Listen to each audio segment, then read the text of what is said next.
दोस्तों आजकल हम लोग यदि किसी भी कार्य में एक दो बार असफल हो गए तो हम हार मानकर बैठ जाते हैं कि ये काम हमसे हो ही नहीं सकता।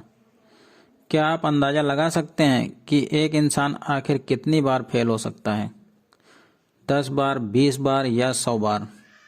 इतनी बार फेल होने के बाद भी कोई शख्स हार न माने, ऐसे उदाहरण बहुत ही कम देखने को मिलते हैं। ऐसी एक मिसाल है KFC यानी केंटकी फ्राइड चिकन के फाउंडर कर्नल सैंडर्स, जिन्हें 109 बार निराशा हाथ लगी। दोस्तों, जिस उम्र में लोग रिटायरमेंट लेते हैं उस उम्र में इनका करियर शुरू हुआ। इन्होंने 65 साल की उम्र में KFC की शुरुआत की थी। आइए जानते हैं कर्नल सैंडर्स को एक के बाद एक असफलताएं मिलने के बावजूद एक दिन कैसे उनकी किस्मत चमक उठी।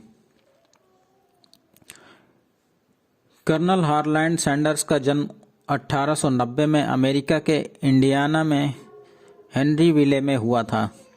6 साल की उम्र में ही उनके पिता की मौत हो गई। घर के हालात खराब हुए तो माँ एक फैक्ट्री में काम करने लगीं और सैंडर्स अपने छोटे भाई बहन की देखभाल करते थे। महज 7 साल की उम्र में ही उन्होंने अच्छा खाना पकाना सीख लिया था। 12 साल की उम्र में उनकी माँ ने दूसरी शादी कर ली।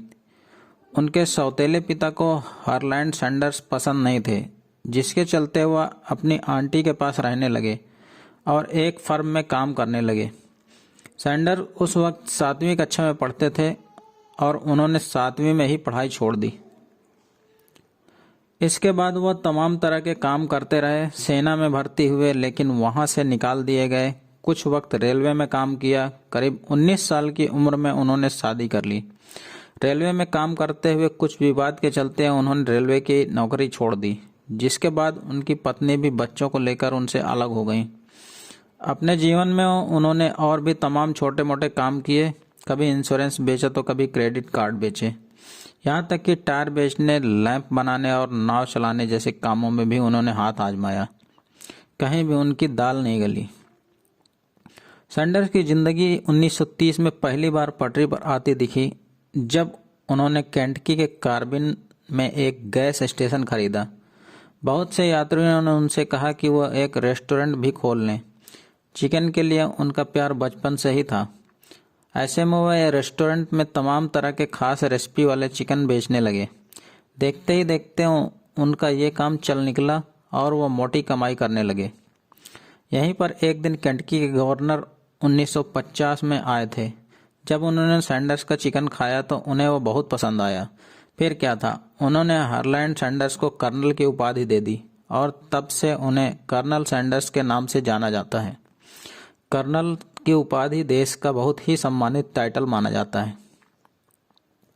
लेकिन कहते हैं ना कि होनी को कौन टाल सकता है। जहां पर सैंडर्स का रेस्टोरेंट था वहां से एक हाईवे निकलने के चलते उनका रेस्टोरेंट टूट गया। इसके बाद उनके संघर्षों का एक और दौर शुरू हुआ। उन्होंने सोचा क्यों न किसी रेस्टोरेंट को अपनी रेसिपी दी जाए और बिक्री पर मुनाफा कमाया जाए। इसी सोच के साथ उन्होंने तमाम रेस्टोरेंट में जाकर अपनी फ्राइड चिकन रेसिपी को बेचने की डील करनी शुरू की। वो जहां जाते वहां से निराशा हाथ लगती। 109 बार उन्हें ना सुनना पड़ा। इसके बाद उन्हें पहली हाँ सुनने को मिली और यहाँ से शुरू हुआ KFC की कामयाबी का सफर। जब कर्नल सैंडर्स को एक रेस्टोरेंट ने हाँ कर दी तो वह अपना चिकन वहाँ बेचने लगे और मुनाफे पर कुछ फ़ायदा लेने लगे। वह रेस्टोरेंट को मसाले का पैकेट भेजते थे, जिससे उनकी रेसिपी खुफिया रही और साथ ही लोगों को बेहतरीन स्वाद भी मिला। यहाँ से KFC फेमस होने लगा। इसके बाद 1963 में अक्टूबर महीने में एक वकील जॉन वाई ब्राउस जूनियर और व्यापारी जैक्सी मैसी ने सैंडर्स से मुलाकात की और KFC के फ्रेंचाइजी राइट्स खरीदने की इच्छा जताई।